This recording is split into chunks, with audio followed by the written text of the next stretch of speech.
Les services des douanes aussi ont la main heureuse. Ils viennent de saisir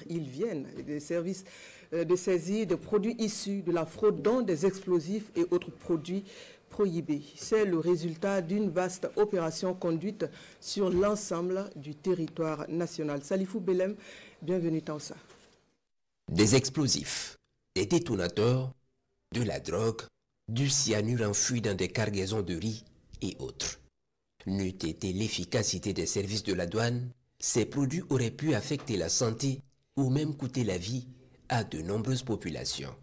Des marchandises très sensibles dont l'importation sur le territoire burkinabé est encadrée par une réglementation.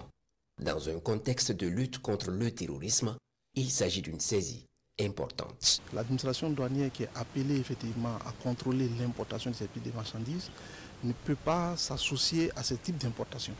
Donc nous avons stoppé cela et nous pensons que cela était très bien.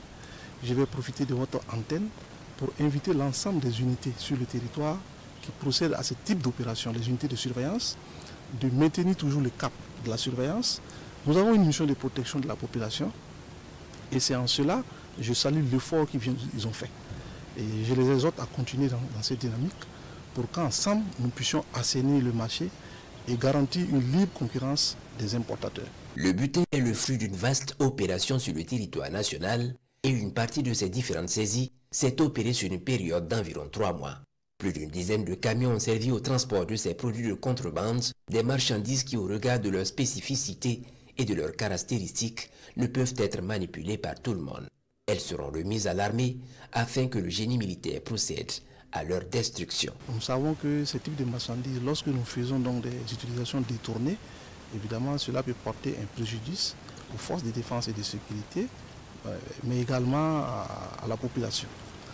Et donc nous avons pensé qu'il était bien que nous prenions attache avec l'armée pour la confier pour la suite. Ont également été interceptés des poulets surgelés, des vivres frais à travers des moyens de transport inappropriés.